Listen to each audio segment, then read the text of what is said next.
my graduates from my school being Forbes. Bag drop. Bag drop. A mic drop. Bag drop. Bag drop.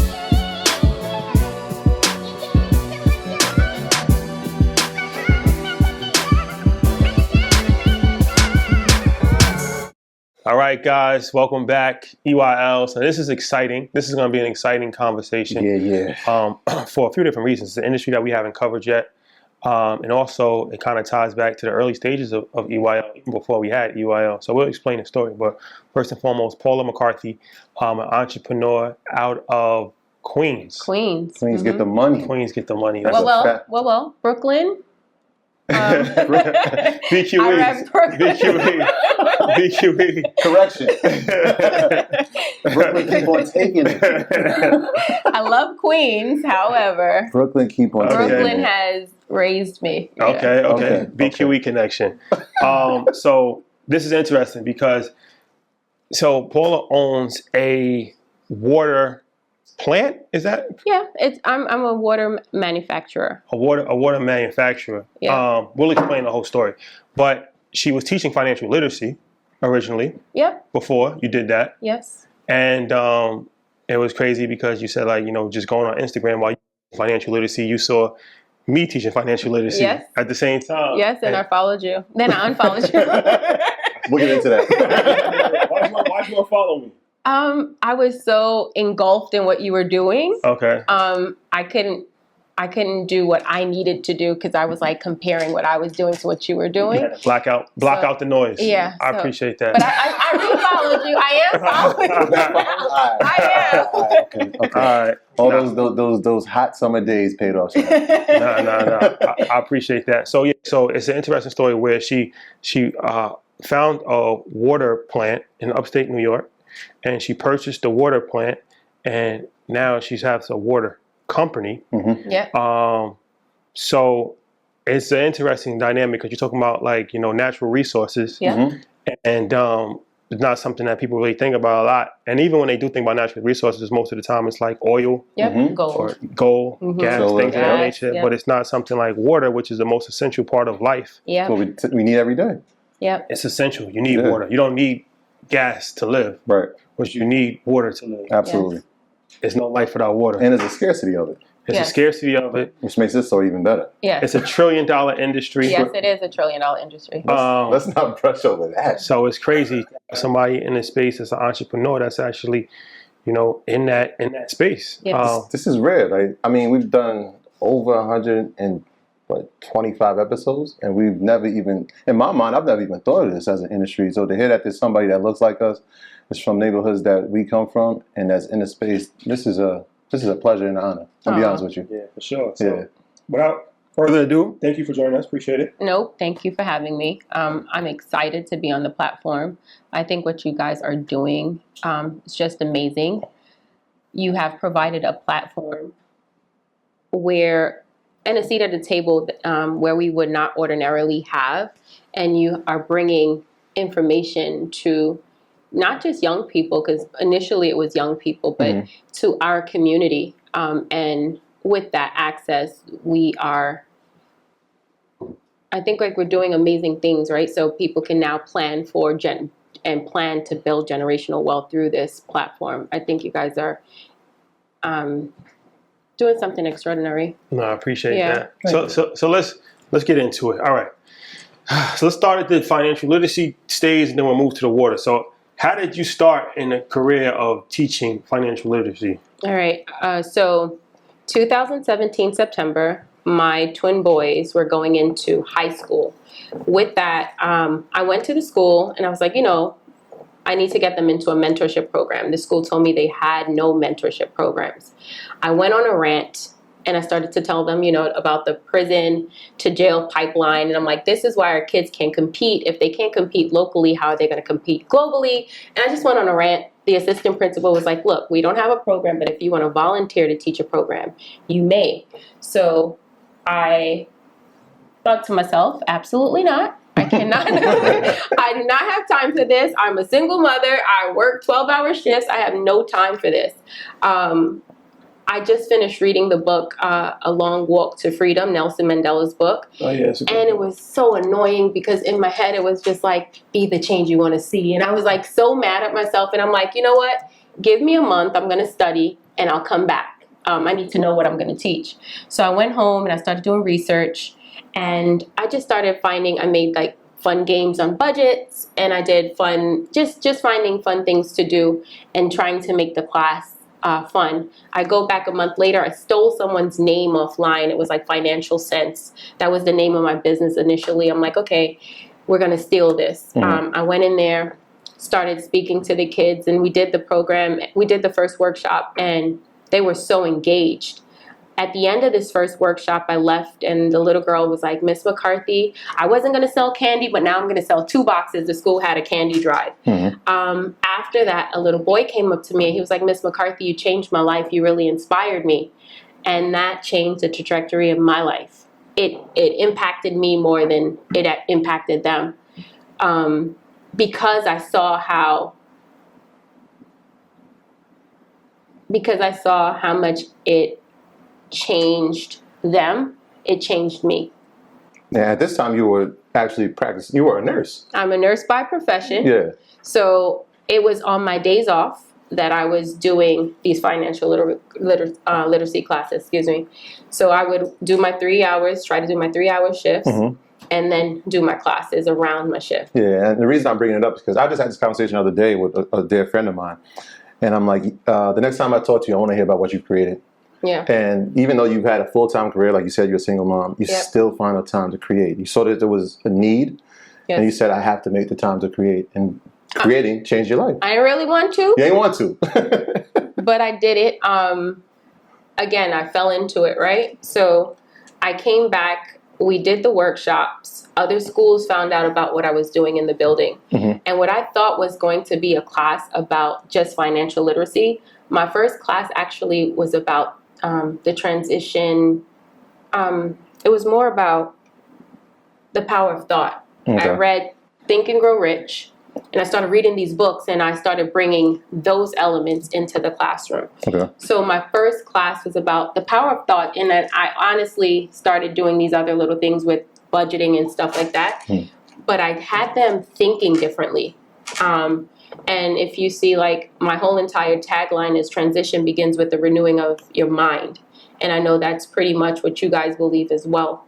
Because I know that to be true because I've heard you say something very similar. You have to change the way they think, right? Yeah. And for me, it was, how can I create a system within a system that's set up against us?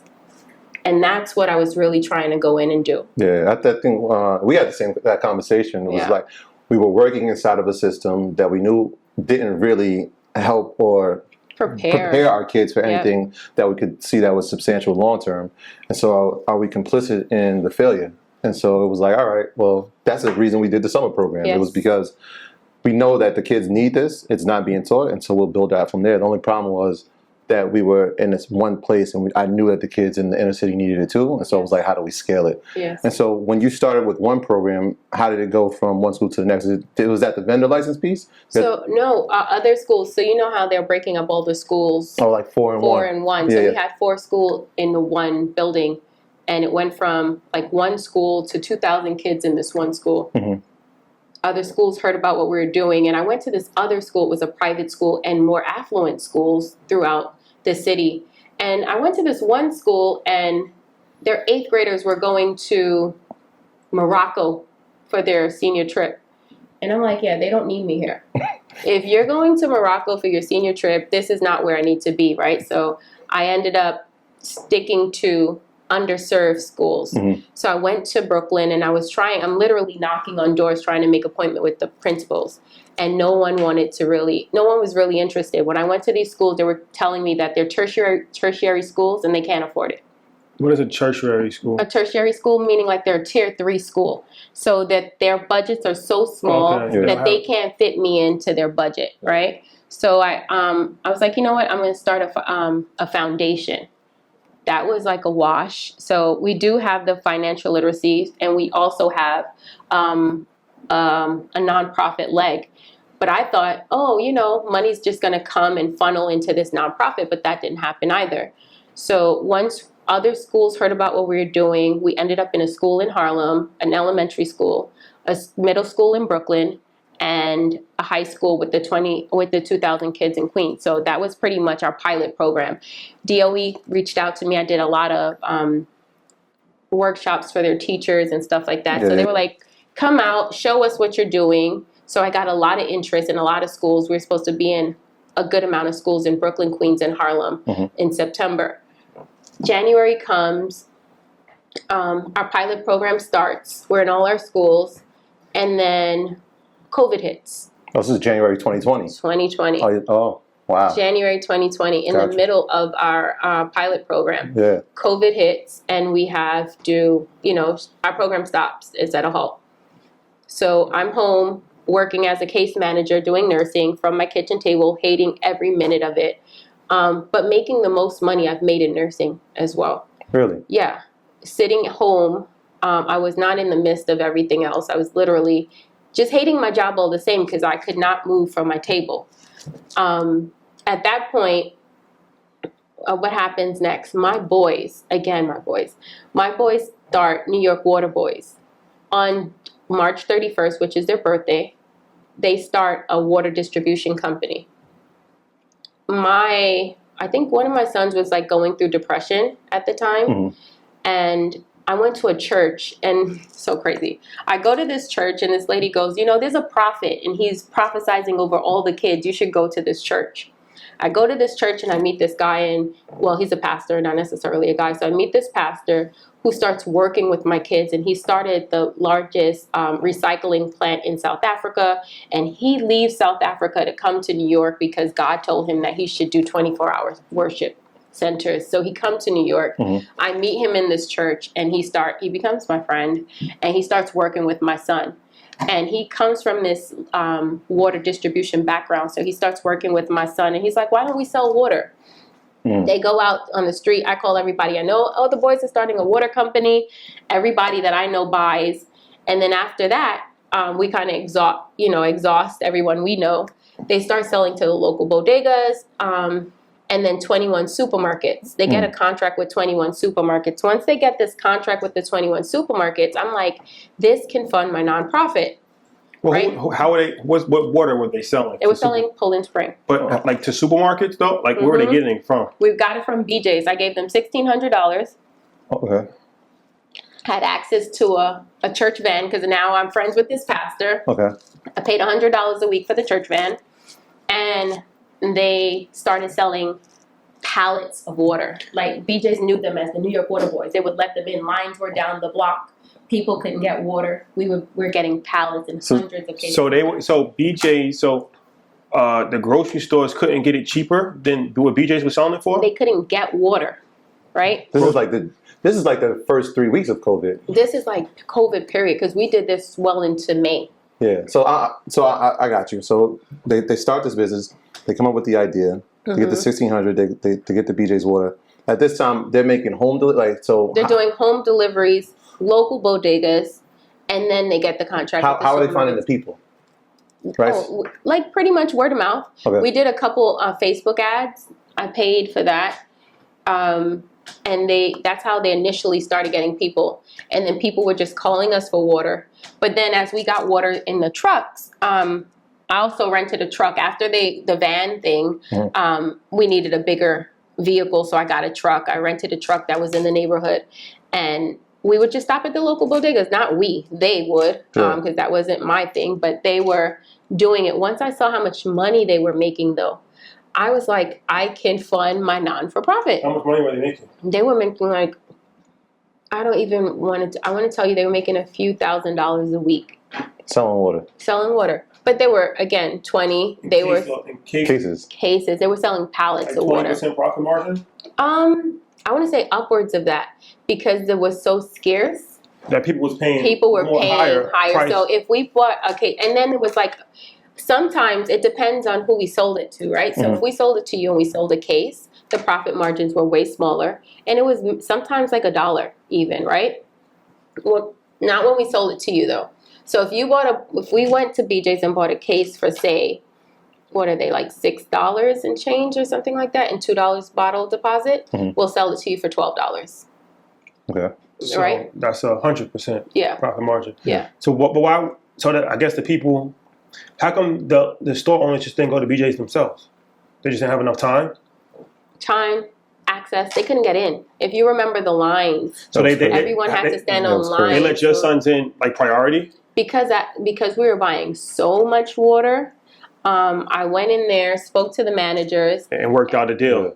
Yeah, now I'm getting flashbacks. I remember how. Yeah, it was a scarcity on toilet paper. Was exactly. That was the first thing. Exactly. Then you had to wait. Like I remember my mom wanted to go to Sam's, and it was. I told her like you got to go at 6 a.m. Yeah. There's no other time. And I don't know people if you didn't live in New York, you might not fully appreciate how bad it was. Like at that time in March or April. Like I remember going to the grocery store and it felt like doomsday. What's going on, y'all? Goat Fuel has completely revolutionized the energy drink market. It's formulated with clean, natural ingredients and is the only energy drink to use cordyceps mushrooms. Cordyceps help your body use oxygen more efficiently and have been used in Chinese medicine for thousands of years. Not only that, it's been known to help boost the immune system and reduce inflammation. So if you're looking for an energy drink that matches your style and represents your hustle, drink Goat Fuel. It only makes sense. Click the link below and use our promo code EYL20 to get 20% off. From one goat to the next. Cheers, family. Because it was like, well, not even that, but you had to wait like 10 feet and you had to wear masks, gloves. Yeah. And it was like it was like a movie. And it was like they could only let 20 people in the grocery store at a time. And it was bad. Like it was just like a dark cloud over the whole New York, like at that time. So that's interesting. It was contagion in real life. It was, right? It was contagion. Yeah, it was bad. Yeah. So that's crazy. So you worked out a deal with the manager. You got in probably like early, like before the store opened. What we did, we were there. Nah. See, now it makes sense. This is Brooklyn. Yeah. This is not. This is you know Brooklyn what happened was they were letting them wait online, but we were purchasing. You know when you can buy it on online and then just go and pick up. Mm-hmm. Yeah. So we were doing that. So you didn't have to wait on the lines if you were pre-ordering, right? So I would buy hundreds of cases from different phones and different accounts. So we would set up a bunch of accounts and he would pick up 100 pallets, he would pick up 100 pallets, he would pick up 100 pallets. So we were getting hundreds of pallets a day. But they were making so much money. How old are they? They're 20. 20. Now they're 20. At that time, they was on their 18th birthday. 19th birthday, thanks. Their birthday's coming up. But they're twins. They're twins. They're going to be 21 on the 31st. The New York Water Boys. New York Water Boys. A little different from the Atlanta Water Boys. Yeah. No, Atlanta Water Boys. You familiar with that situation? Yeah. That's a whole different. A little different. A lot different. Y'all gotta chill, man. Shout out to the Atlanta You thought the 100% markup was crazy. Y'all Atlanta Water Boys, man. Y'all gotta chill, you might give them 20 and not get a bottle of water. ATL different. ATL different, man. That's a different story. It was a little different. So you're doing this you're not doing this hand in hand like on Fordham Road. Like you actually got a system in place where you're selling cases of water. You're like Frank Lucius, like you're selling the bundle. Exactly.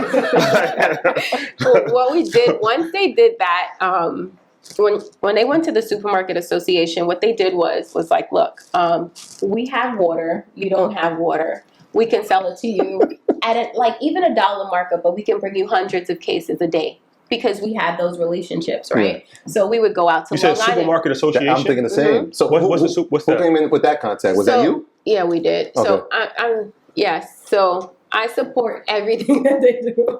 I'm supporting everything that they're doing, right? So it's my money. It's they're doing the labor pretty much, right? But I'm helping them while they're doing it. So I call the supermarket association. I'm calling everybody and trying to figure this out. So what is the supermarket association? I didn't even know that existed. Yeah, supermarket association. A couple things that I just learned too. Like supermarket association, like they all belong to, like you know, how a neighborhood watch or neighborhood association, where you have all the supermarkets belonging to one, even like a union. Okay. Right. So they belong to one association. So all the supermarkets in our area belong to this. Like I belong to the National Water Association. So all of the water companies subscribe to this one association, and they'll give you like the up-to-date regulations and stuff like that, right? So I subscribe to that. So same thing. Okay. So we call the supermarket association, And they're like, yeah, we love this story. Well, I called the Supermarket Association and asked, once I saw how much money they were making, would you carry a private label water to fund our nonprofit? Right. So they loved our story, and they were like, sure. Well, but what I've learned since then, that you actually have to pay for pay for space on the shelf. But when we interviewed Master P, shout out to James, and he told us that shout out to Rap Snacks. They told us that, and that's the first time I heard that, where you have to actually pay to be in a grocery store. I didn't know that. Yeah, and the location inside of it, right? Yeah. So you could be in the aisle 13 way in the back, Yep. or you could have some of your snacks right at the register. Yep, for $35,000 and upwards. Is that what it is at the register? Upwards. Wow. If you want a space on a shelf, it's about, like say if you go down like a water aisle, it starts at about $35,000. Wow. Right? So, and I had to learn that, I learned that through water though. Yeah. So I didn't even know that when we first started. They were like, yeah, they'll just carry it because it was more so, they liked what the water would represent and do for the community, right? So you had this is when you're starting a water company yourself.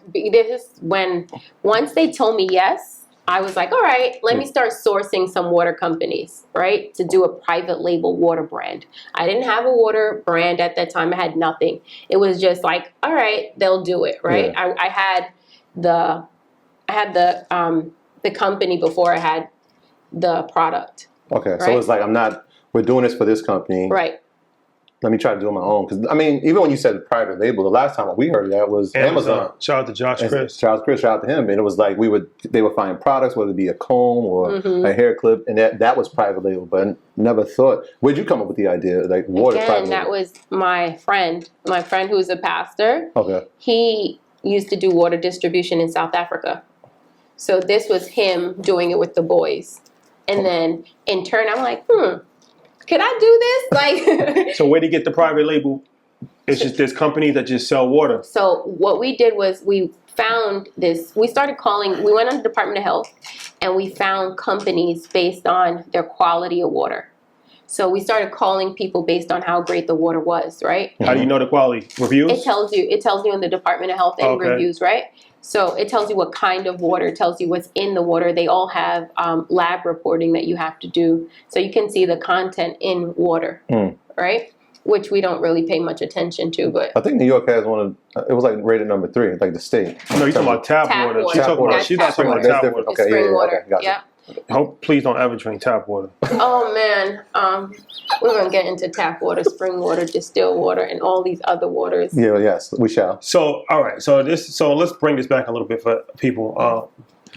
Private labeling, like I said, shout out to Josh Cribbs. He's the first one that told us about this. This is important for people to understand what you're talking about. So there's companies that sell, and his thing, he does Amazon. Yeah. So he was saying, like, you know, when you just random things like nail filers, Staplers, anything, lint rollers. Mm-hmm. It's good to sell on Amazon because you can. Nobody's looking for a Gucci lint roller. Nope. Unless you're like a rapper. That's a different story. But you just buying a lint roller, right? So I could just put Rashad Bilal Lint Rolling Company. Yep. But there's a company in China that just makes lint rollers in bulk. Yep. And then so you buy it, and now you can just put your thing, and now it's like nobody knows that you didn't make it. Yep. It's private label. Mm-hmm. And when he said that, it was so genius because there's like thousands of items like that where a label does not matter. No. So like we could do manufacturing right now. Our factory, we can do private labeling. So again, we will kind of get into that too. But we can do private label water. So if you want Earn Your Leisure water, we can do. I think I like the way that sounds. Derek Grace, shout out to Derek Grace. He got Grace Essential Water. You know him? No. Derek Grace. Essential water? No, it's Grace. It's shout out to him. So all right. So now, how do you find a company that you can get the private label from? What's the process for that? So I literally just call these people up. We find their number, and we're just randomly cold calling. From the Department of... From Health, Department of Health, and I'm calling their numbers on there, right? Mm-hmm. So we're in the midst of COVID as well, right? So most of the water companies, number one, are owned by larger companies like Coca-Cola, owns like Dasani and Aquafina, right? Pepsi owns Smart Water. So a lot of these big companies own these smaller companies, right? So I found like some independent companies. So they do about 86,000 gallons of, 86,000 gallons of water per hour. Who does? Pepsi, Oh, Coca-Cola. Okay. They're not going to stop their production line to do 100 bottles for you. Right. For Earn Your Leisure Water, 1,000. They're not doing that. So I called companies after companies that are like, no, thank you. That's not what we do. Those orders are way too small, right? So I find this one company. They're called Moxie's Llamas Waterworks, right? I go out there and I'm like, all right. I call her and she's like, I'm in El Salvador. She's stuck in El Salvador. She can't come back because there's no flights coming in or out of the country. So she's like, call me back in May. So I'm like, all right, I'm waiting. But I'm thinking, let's call other companies because I don't know if the water tastes anything like what I'm used to. And you and I just spoke about what our standard is, right? Right. So I'm comparing it to this one water, and I call her back in May, and she's like, I still can't come back, but you could come if you want to. My parents are at the factory. You can go to the factory because my thing is I need to taste the water. We're waiting on this water company, and we don't know if we like the water because I am a water snob. Like water tastes different. It's true. Right? It's true. So I go out there. I pack my family in the car and I'm like, let's go taste water. We have nothing to do. We're looking at each other. Let's go taste water. We go out there and the company is being ran by a 79-year-old and an 81-year-old. And I'm like, look, I want to do this for my financial literacy course. Where'd you go? I went upstate New York. Okay. We're about Albany? It's 20 minutes outside of Albany. I want to say the town, but I know I'm about to. Posenskill? Posenskill. Posenskill. I was close. Yeah. Post and kill, right? So we go out to Post and Kill, and we meet the 79-year-old and the 81-year-old, and they're like, yeah, we're in the mountains, and they're like, we would love to do this, but we don't have the capacity. They have one person who comes in who volunteers to help them, and they don't have the capacity. We needed 2 tractor trailers to support our order with the supermarket association. So I'm like, okay, fine.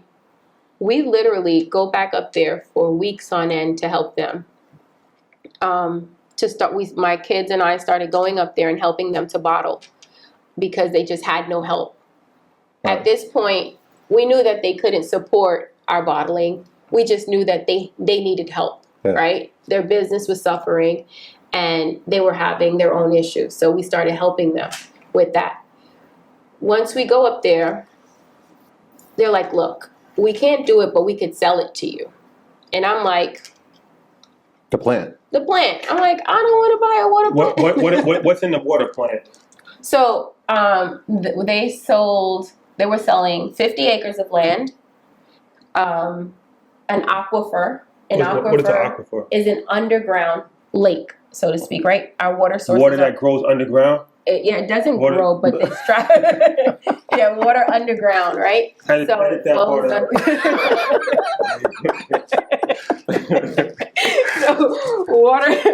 water that flows underground, right? That's the word. Yeah. So what happens is we're in a valley, so the water from the tops of the mountains come down, and it goes under this, just like these underground caves, so to speak. They're underground. Like you don't know they're there. Don't blame me, blame the school system. Exactly. I'm just a product of my environment.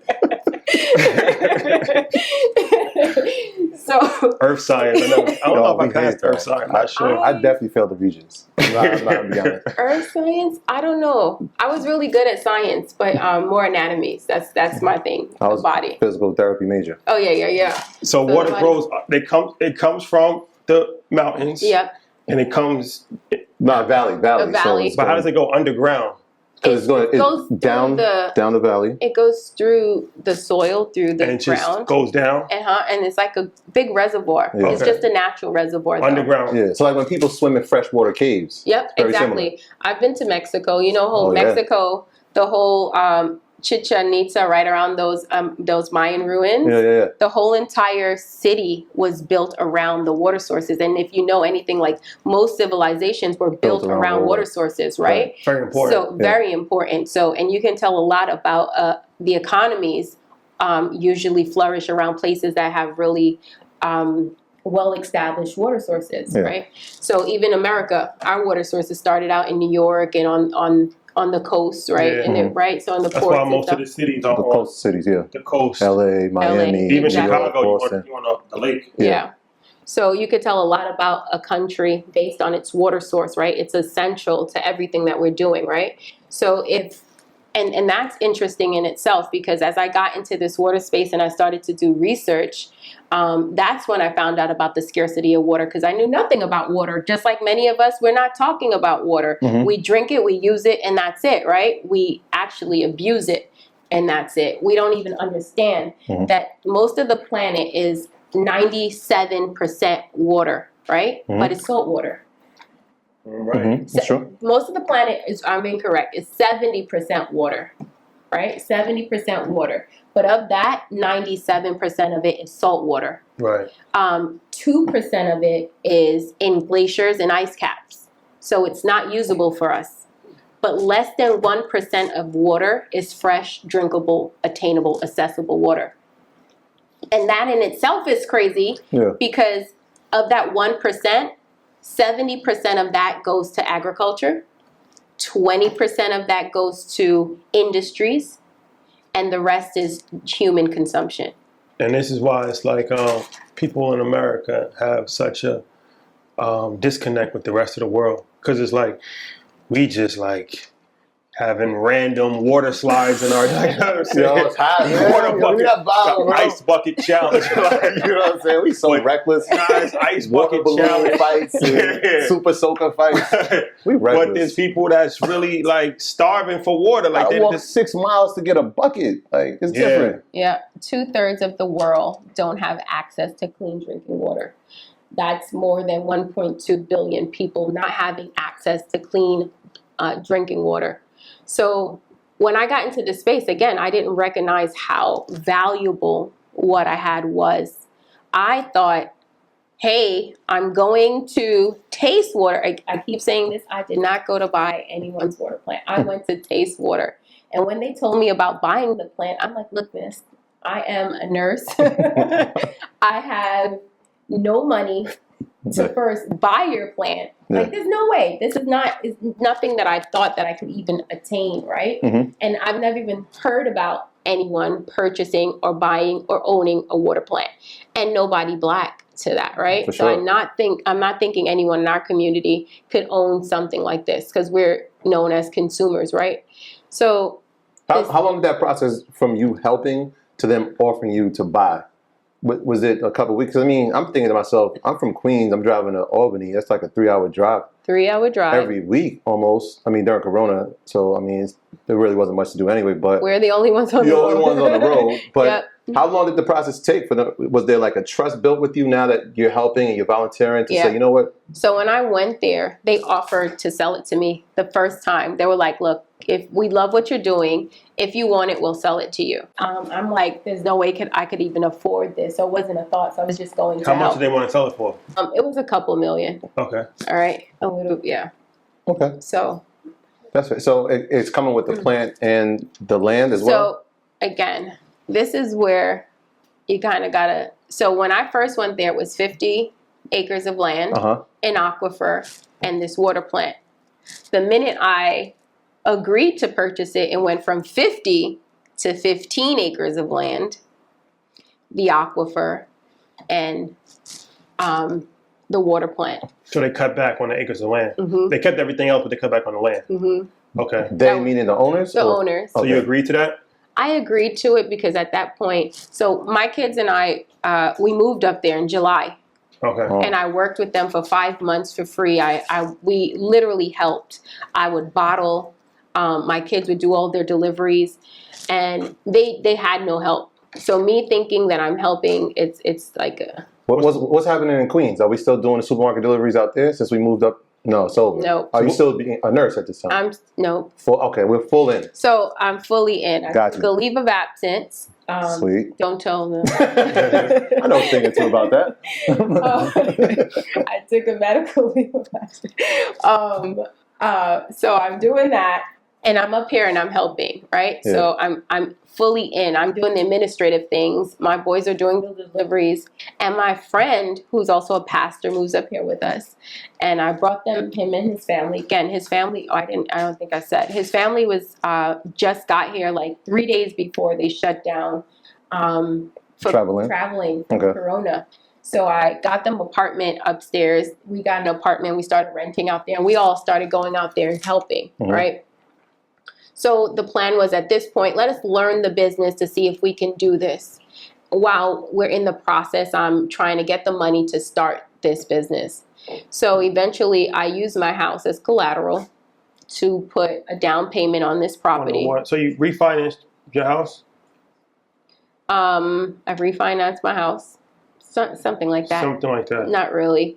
Okay. So I took. So what did you do? Because that was my question. How did you get a bank loan? Like. Nope. I did all of this without a bank loan. Okay. So this is the dope part. I went to people and I'm like, look, I was able to raise $130,000 in 2 days. From people? From people. Friends. And family? Mm-hmm. Yeah, what's up with our friends, man? Every time somebody speaks, they got friends buying this and that. No, we got good friends. No, I'm saying like 10 years ago. Well, it's not 10 years ago. Time to change. Your friends are new. Oh, we got new friends. That's true. No new friends, sorry. So, I literally went out and I was able to raise actually it was more like 150 because I tried to keep 20 for working capital. Did they become owners of the company? No. Just like a loan? Yep. Okay. I got $130,000 in 2 days. And I came back to them and I'm like, look, okay, I'm going to do this. I'm going to buy it from you. But at that point, he changed the deal. Again?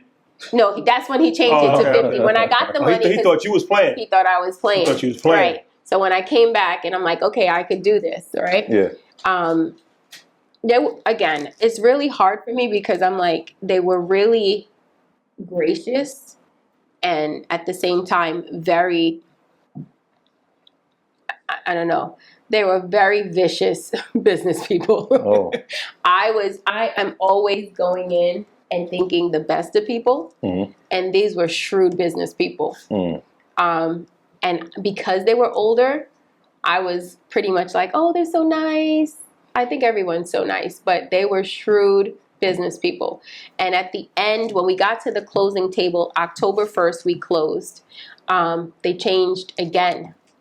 What's going on, earners? Welcome to EYL University, the #1 place for business education. Shouty, tell them what we're bringing. Yes, EYL University already has over 100 past webinars from all areas of business. It includes weekly webinars from industry leaders. It includes access to our investment Facebook group, movie club, our book club. It also includes access to monthly financial planning calls with yours truly. But what has been added has access to MG the Mortgage Guy's Home Buyer's Blueprint, over 14 hours, everything you need to know as far as the home buying process is concerned. And also what has been added is access to our monthly group chat calls. Right. So once a month, me, Troy, and the whole team is going to let you in on our personal plays, our portfolio, what we're doing, and more. So all of that, we are running for a special promo code of 70% off for a limited time only. So head to EYLUniversity.com right now and take advantage. You know how this works. Don't wait. Don't hesitate. We'll see you on the other side. So what? So, couple things. I bought everything. I bought the trademark. I bought their licensing. I bought everything. I bought a 25-year-old company. I bought 250 customers and a truck, right? So that all came with 15 acres of land, an aquifer, and a factory, right? So you bought the company. You didn't start a new company. No, Okay. I bought a 25-year-old company. What's the name of the company? Moxie Llamas Waterworks. Okay. But when we got to the closing table, they told me that, one, I don't look like a CEO. Are they white? Yes. Okay. And two, I don't look like a good representation of the brand that their family has built for the past 50 years. Okay. So Because you're black? Or, okay. Did they say because you're black? I would have asked them. They just said my children and I don't look like a good representation. But did you ask them? Did you ask them what that meant? I didn't. You didn't? I was hurt because I rolled up my sleeves and I helped them. So they flat out said, like, that's hard. Like, that's kind of crazy if you think about it. Like, they ain't even sugarcoated. You don't look like You don't look like it. That's crazy. Like, But it was their daughter more than them. the daughter said it? Their Did daughter. she made it back from El Salvador at this She time? made it back. No, just because I'm trying to So figure this everything changed when she came when back. she came from back. El So Salvador. she like, what's going on here? How'd she get it? Because they didn't live to travel a bit. So they did in June. Oh, She came back in June. So she came back on some, nah. So I what are think y'all doing? they did not want to Tell the daughter tell the family that they were selling the water plant.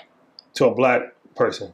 So I don't even know if it had anything to do with black or white at that point. I think the family wanted to keep the water plant, but they wanted to sell. Okay. Okay. And I guess the relationship that them and I had fostered, and I was helping them, they were trying to sell this company for 10 years. Oh. And no one could see the value in what they had. Because on paper, it didn't make sense. On paper, it looked like a 79-year-old and an 81-year-old were running a company. They were self-employed. They were not in business. They were self-employed. And I think people need to understand there's a big difference between being self-employed and running a business. And many of us in our communities, we're self-employed. Even when you have a business, we're self-employed. When you trade your time for money, No systems in place. That's a fact. Yeah. when you trade your time for money, you're self-employed. Systems. Yes, Save your time. Save yourself time, energy, and money. energy and money, right? What? Say it again. Save yourself. Time, energy, and money. Save yourself. Yourself is one word, you know that, right? Yeah. This is Another school system. This is no. So here's the thing. Yeah, I know yourself is one word. But it's one of those. It's one of those. Yeah. It's one of those acronyms. It was like, all right, well, you'll remember that. You'll remember that to create systems. Yes, Yeah, yes. Yeah. What? Yeah. You never heard that? No, but it's not correct. I know, but it's a way to remember, bro. You never heard that? Yes, but it saves you stress, time, and energy. He's a teacher. All right.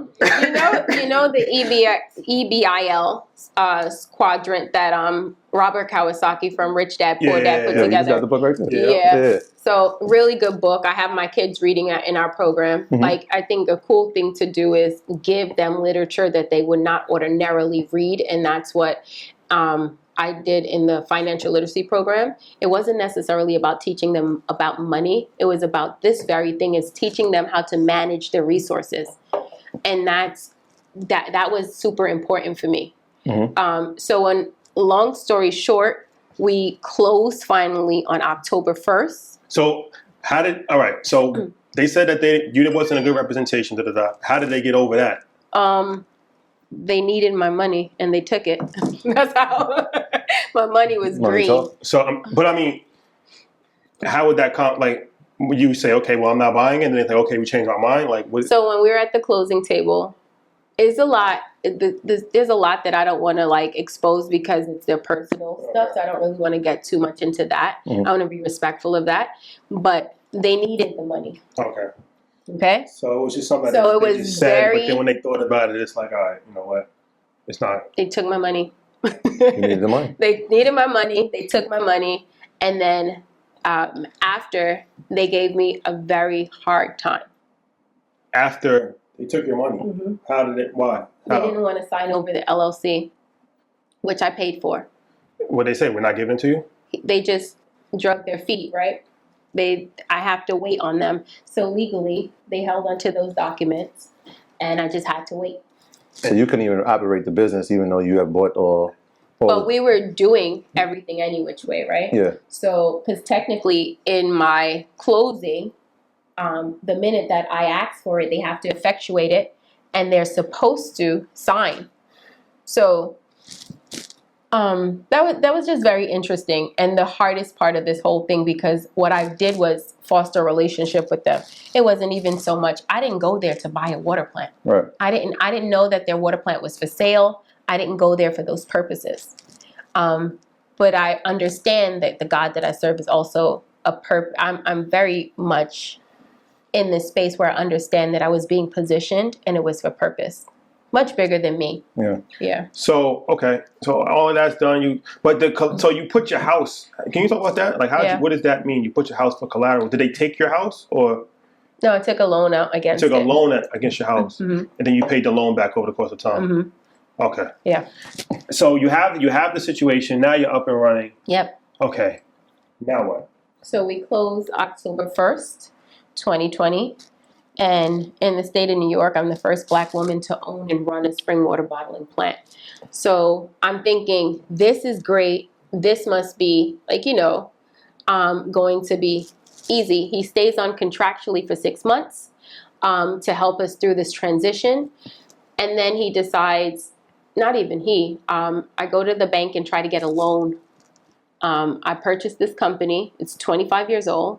And I'm thinking I should be able to get a loan. It has been the hardest thing ever.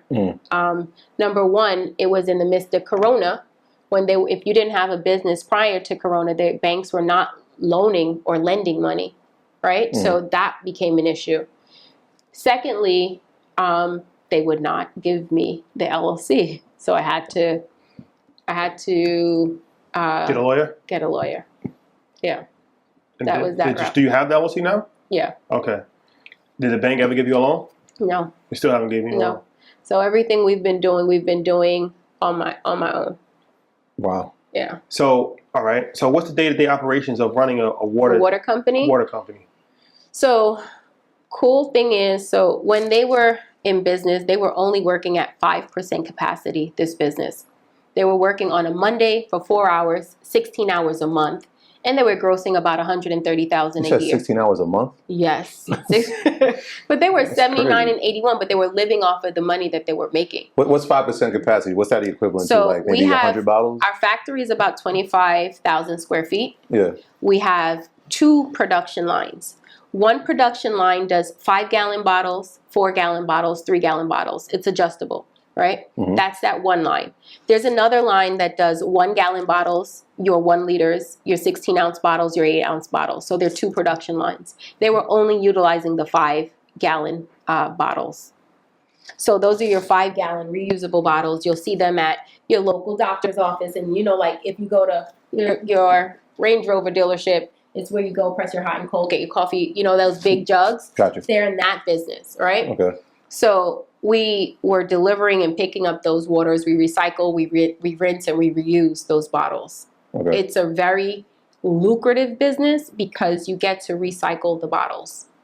You recycle used water bottles? The water bottles. What does that mean? You recycle it to make new bottles? No. So our bottles go onto a conveyor belt. They're washed and they're reused, refill. So a lot of times when you drink water from those big jugs, they're 5-gallon jugs. Yeah. They go through our factories. They go in through a machine, and then they're sanitized, and then they're refilled. Those jugs. Yeah. Yep. So you I don't drink from those jugs. so you They're glad I good. yeah. So we should. No. So when you get that, so I'm thinking now, since those people were already in existence, those customers, did you get all the customers that they had? 250 customers. Okay. We have some really big customers. Walmart's our customer, Toyota, Ford, fish farm. We have a fish farm. So like a lot of the fish that we consume are in our supermarkets, they're farm raised. So they're not, unless you buy wild caught, they're farm raised. So we have huge Fish pond. Yeah. So what does Walmart buy from you? The same tank, the same thing. Like what? 5-gallon bottles, But 5-gallon reusable. It's not labeled with anything? Yeah, they're Moxie Llama water Oh, bottles. they buy your Yeah. water. Yeah. Okay. But we So they took over the customers. Yeah. Do you have, can you, like if we want to do Earn Your Leisure water, can you give us some? Absolutely could do Earn Your Leisure water, because what we are is a manufacturer, right? So I do have customers, like Thruway Beverage is one of our customers. We simply just fill their water bottles. They come in, they bring their water bottles, they'll come with the tractor trailer, drop their bottles off. We do the same thing. They'll come up and pick up about 10 pallets. You slapped the labels on?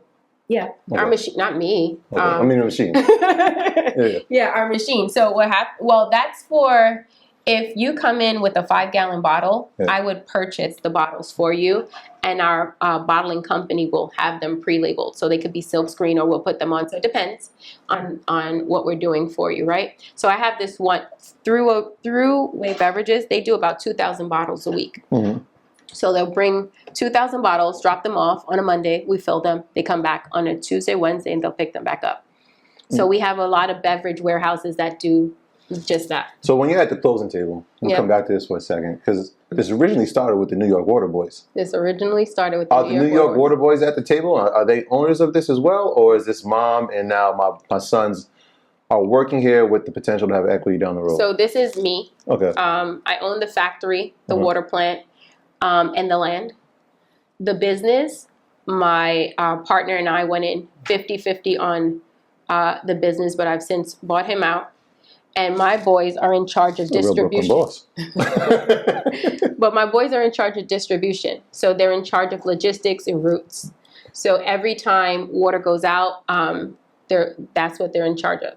So, okay. They're still New York Water Boys. They're distribution leg of our company. So now you're sitting on water. So the water keeps refurbishing itself, right?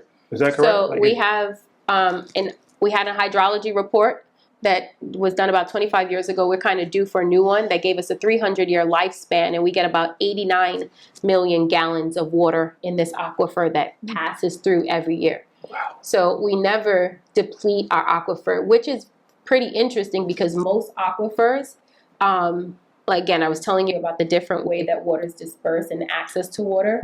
So we have about 3% of water that's underground, 0.3% of water that's underground. But with this aquifer, ours is always replenishing because of where we are. A lot of places just have reservoirs and these aquifers, and they dry up over time. But ours, because of where we are, in New York, where we get a lot of rainfall, and where we are, we get our water just continues to fall. We also have an artesian stream, I should say, on our property. What is artesian stream? Artesian water is water that has minerals in it. So it's just a regular stream water. Mineral water? Mineral water. So you know what is artesian water? Your Fiji water is artesian water. Okay. Right? And what I have is spring water. And in order for us to be spring water, that this aquifer has to naturally spring up to the top and to the surface, and that's what I have. So this couple had this land for 50 years. They started herding llamas. The llama kept going to this one spot, and he couldn't figure out why this llama kept going to this one spot. And then he figured out that the water was springing to the surface. So that's how he found out he had that spring. So this is incredible. What's the process of all right, you have the water in your spot, and then it goes, you have to clean the water to actually get... No. It just goes straight into a bottle? So the water does go through a ozonation process, and it does go through what's the ozonation? You know, like the ozone layer? So it kills 99% of bacteria and viruses. It's not a chemical, actually, but there is an ozonation process that happens. It goes through... So the water... I just did a video on this too yesterday. I'm going to put it up. So we have a well that pumps to the actual spring. What they did was cement it so it couldn't be contaminated, right? So it's actually cemented. But they ran a pipe, and the pipe then pumps the water back to the factory. And then we have a 1,000-gallon, container that has the water. Once the water goes in there, it's then filtered through a coal system. A charcoal system, and then it goes through an ozonation process. What is the ozonation process? It's it's just the ozone is a chemical, is oxygenated in ozone, it cleans. It's like a gas. Put something inside of the tank to clean the water a little bit. No, nothing inside the water. So it's like a gas. The water goes through. I don't know even how to explain it better. So I'm trying to visualize it. So it's going through a process. It went through the coal now. It's really just is it the purifying? It's a purifying, right? Okay, but our water quality is a high premium. Again, I found them because of the premium, the quality of the water. What was it rated? You said that you were going to taste it. Yeah, it was rated a 5 out of a 5, right? Oh, okay. So it's really high quality. So it's it means is the TDS level. It has very low TDS, total dissolved solutes. So there's not much in the water naturally because of where it is. It's naturally filtrated through a sand and gravel bed. I also have a gravel pit too on my property. So it's, it's naturally filtrated through the sand and gravel. So by the time it gets to this aquifer, it's so refined, right? but it does go through a sanitation process, very minimal, right? Yeah. So we don't add any chemicals, no chlorine, no so nothing. Because it's already so It's pure. already so pure. But we do like hit it with this gas to just to make sure there's no viruses or bacteria in there. And so from that point, does it go into the bottles? Yeah.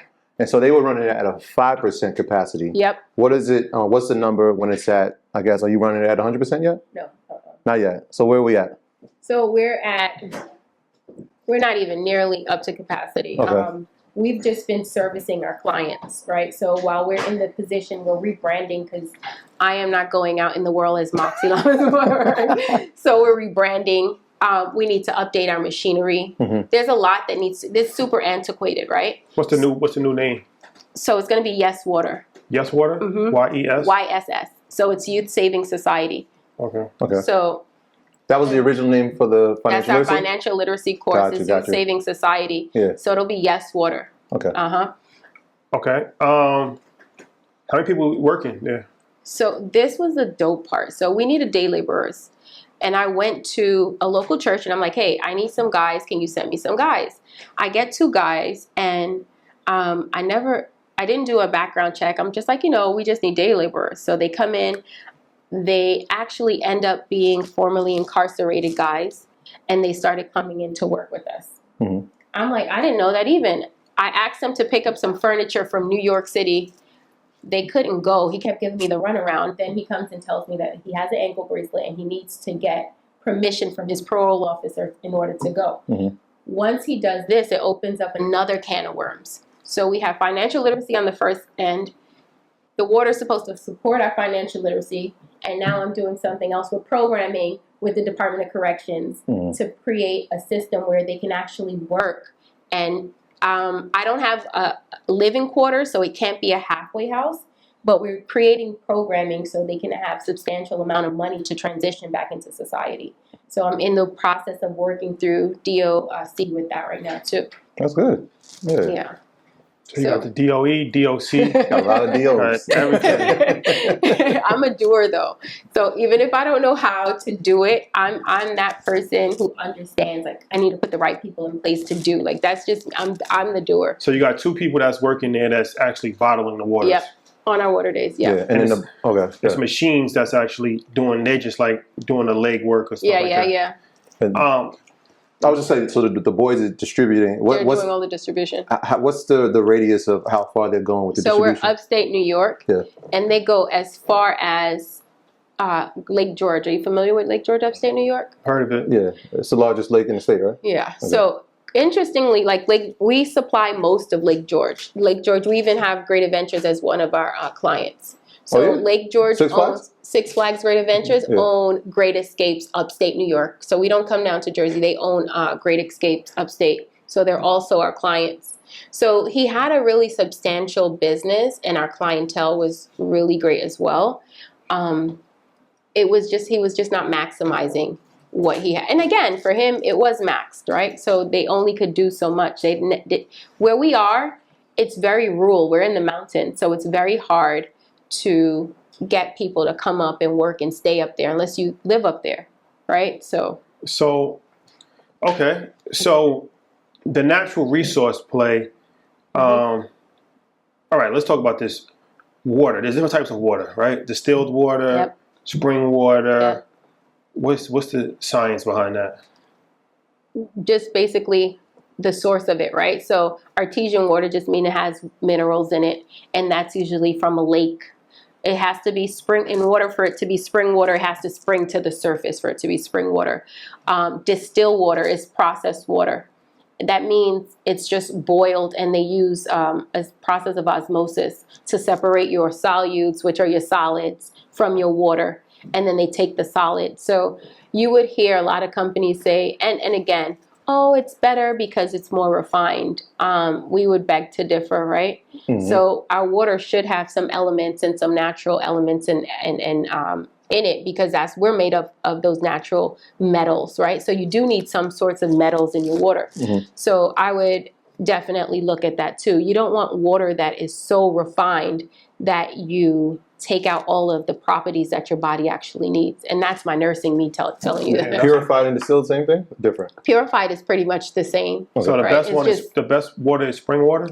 There's no best water, right? So best water, natural. Spring water is natural. Natural water is better than distilled water. Right. So again. Okay. So it's like, yeah, like the periodic table, all the stuff is coming back to me. School. I remember. School. Yeah, I do remember. I remember what you're talking about. I should have paid more attention. I tried. So, like in Texas, when people like strike oil, and it's like they can get brought out by like Exxon and get like hundreds of millions of dollars. Like, can something like that happen in the water business as well? I have been offered millions and millions of dollars from my factory Already. But how come the other people were they not offered that also? Access, right? So they were. Poland Spring tried to buy them, and so Just Water tried to buy them. So some companies did try to buy them, but he didn't want to buy it out. So we're one of very few independent water companies left. We have these large conglomerates that are buying up water sources and they're vaulting them. So what does that look like? December 7th, 2020, water is a commodity and it's being traded on the NASDAQ. That's a fact. That is a fact. Right? Yeah. So that's something to look at. Goldman Sachs in 2018 said that water will be the new petroleum. That's very scary too. Right? So there's obviously something that they see and they know, and we're always the last to find out. So this is it's a water story, but this is like a gold mine. Yeah, So you're opposed to selling? I am not going to sell. Like I'm going to move and change this narrative that we don't own anything. If there is water is so scarce. We saw what happened in Flint, right? We saw what happened in even New Mexico. We see what happened in Africa, in Northern Africa, all parts of Africa. So again, I was telling you before that the largest part of the clean water source goes to our agriculture, 7%. So if we don't have clean water, you can't sustain life without water. It's very essential. It's essential, right? You know, Israel, it's vital. You heard what they're doing? What is they're that? They're taking salt water, desalinating, and then turning it into drinking water. Yep. But again, that's an amazing, right? But if you look at desalination, it's super expensive, takes a long time to do, and the amount of energy that it costs to do that, it doesn't make sense because they're taking their clean water to exhaust. So industry is the second sector. So the first sector, most of our money our water goes to is agriculture. The second sector, industry. So your clothes, your technology, your computers, your cameras, everything goes through this. And oil, steel, all of these things use clean water. And then what do? They in turn then dump that pollution back into our clean water systems, which so we have a real problem. We only have. How bad is the problem? We have a real problem. I think people need to know how if they can understand okay, in 100 years we're dead. All right, so they're predicting wars are going. I've heard and I've read, and you guys can look this up yourself. The next war will be over water. Because if we cannot make food to sustain ourselves, we're going to start fighting for survival, right? So these are the things that we need to really look at and really take really seriously. Very serious crisis. Yeah. Outside of America, it's global. Israel, Palestine, that's a major issue. Yep. That's why they're doing that with the salt water. But that's they have a lot of issues, obviously, but that's one of the main issues. Palestinians don't really have fresh water. And that's an issue. Yep. Africa, for sure, it's an issue. I watch these documentaries and I watch these things, and it's it's something that Americans a lot of times get jaded because we don't have that issue. issue. So it's like it's not happening to me. It doesn't affect me. I felt like there was at one point where they had the Water for Life campaign, and we started to see it and pay more attention to it. And it was like once we didn't hear about Water for Life anymore, it was like people just kind of forgot about it. But the crisis has only gotten worse. Yep. Look at California, right? With the drought. Exactly. So these are the things that create the scarcity. So drought, pollution, population. We have the same amount of water that we did 100 years ago, and we'll have the same amount of water 100 years from now, right? And we continue to grow as a people, and we consume a lot. It takes 15,000 liters of water to make 2 pounds of beef, and we consume a lot of beef. Yeah. So when I say agriculture, it's not just, growing food. It's meat consumption is the highest. Wheat is about, I want to say 1.5 liters. If there's wheat, there's rice is about 3.5 liters of water. But the largest, 15,000 liters of water go into 2 pounds of beef. And it's like, when people like Elon Musk talk about colonizing Mars, it may sound like he's fantasizing, but he's dead serious. Yep. And it's like for a lot of different reasons, but we're already destroying Earth and raping its resources at a vicious rate. Yep. So either we stop or we find somewhere else to live. So he's like, all right, we got to live somewhere else. I might as well Go be to the Mars. forefront. Or find someone else that has resources. Colonize this situation. Take the resources. And by the time they get to Mars, I'll already be the landlord. They have to pay me to just live there. You know what I'm saying? He'd be the real Marvin. It's crazy until it happens. Yeah. That's a fact. Nah, I'm thinking about the agriculture because even if you look at some of the middle American cities and states, you just see that water just running and running all day. All day just wasting water. But what we see is like, so big business. I have been approached by these larger companies. Like Saratoga Water was bought out by, I want to say Pepsi a few years ago. So we're one of very few. And like my goal is to stay an independent minority water source because we see what our future, well, not even our future, we've seen what history has. History has shown us we're at the bottom of the totem pole. Mm-hmm. We saw that in Flint. We see what, again, I bring up Flint because water is there, but it was the infrastructure, which is another issue. America's infrastructure when it comes to water is over 100 years old, right? And they say there's $5 trillion to upgrade that. We're never, ever, ever going to be in a good space if we're relying on them to provide us with something as natural as water, not even as natural, as essential as water. So being that it is a commodity, long term, do you see yourself potentially headed into the stock market with this? That could be a possibility. What we're doing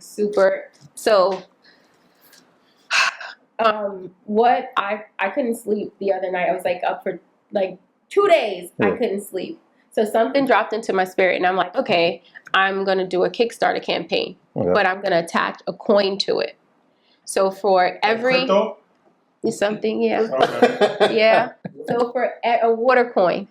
So for every bottle, for every $1 that you go to our Kickstarter campaign and help us with, right? For every $1, you'll get a coin.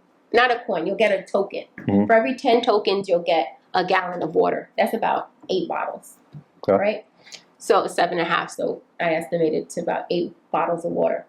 So every $10, you'll get a coin. So for every $1 you get a token, for every 10 you get a coin, and then you'll get a gallon of water.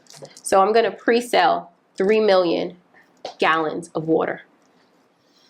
That's a lot. That's a lot. I needed to figure out how I can raise money to keep this in our community. Yeah. I'm thinking to myself, right? They give it to me they didn't give it to me. I got it for 1.5. Yep. Millions getting offered within 4 months. That's not typical. Less. Less than 4 months. Yep. Upwards of 20. Million. Upwards of 20. Better person than me. got my 20 million. Yo, all right, y'all. Good luck with the water, y'all. I'm out of here. Alicia has been earned. That's a You guys are horrible. Save yourself. I honestly feel like God has made me a servant of water, and I don't know what it is. Again, from the very beginning, I do not want to be in the water business. You just went to get a taste I went test. to taste water, but I feel like I was positioned for such a time, and I feel like I'm a small piece of a big puzzle, Yes. right? Because dope. earn your leisure. I feel like we should do a fundraising campaign. We gotta do something. Earn your leisure water or something like that. I feel like I believe in this situation. Yeah. I'm thinking of Master P too. I know we would lightheartedly can, but if somebody's offering 20 mil now, imagine in 5 years. Yeah. Well, imagine what it's really worth. What is Exactly. that's In their brain, they probably worth 500 million. Exactly. Like that. Like, you know what I'm saying? and those are the numbers that they were kind of telling me. So he thought I was going to be real simple and be like, "Oh yes, sir, please give me a box." Sorry. No, like I understood what I understand what I have. I didn't initially, right? I came into this super blind, but I think because of who I am and why I'm in this space to help people, I know why I'm here. I know what I'm supposed to do. And we don't know what the next 10 years is going to look like. We saw what Corona looked like, right? Right. And we saw the lack of access, and we understand that people who are in poverty will suffer the most. True. And they look like us. That's a fact. That's a fact. No, I salute you on that, because that's definitely something that's commendable. And yeah, keep your eyes and your ears open, because they play all kinds of games. Yeah. They try to finagle a situation, Yeah. take the land. It happens all the time. They try. They try. Yeah. They try. So do y'all live up there now? Or how's that I work? moved up there. I moved up there in July so I could be close to the factory. So I'm about 15, 20 minutes away, and I'm up there every day. I drive back and forth. I come down to the city on a Thursday. I'm back up there on a Sunday night. So that's what I need to do. Hustle. So I understand what the company needs at this point to make it great, right? To make it in order for us to compete, I understand what it needs at this point, because I've been in the business, I've been working it, I've been doing it, and I've sacrificed so much to be in this space, right? So when this came to me, I couldn't sleep for 2 days. I'm like, I get it. I'm going to just pre-sell water. Like, that's it. I'm not going to ask another person for $1. I'm going to sell water because that's what I have. That's what I have. And this is what we're going to do. 12 months can change your life, Shadi. That's a fact. Right? 6 months could change. 6 months could change your life. Months. That's a fact. Yeah. Corona changed our lives, and obviously it's changed yours. Yeah.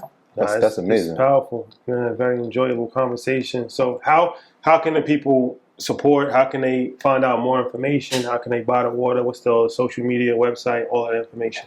So I'm at on Instagram. I'm at Paula McCarthy. That's PAU. I guess you guys will put it on there too, right? PAULLA. Okay. McCarthy, MCCARTHY. I'm at Paula McCarthy, and then you can, I guess, from there we'll kind of funnel everything out of our Instagram.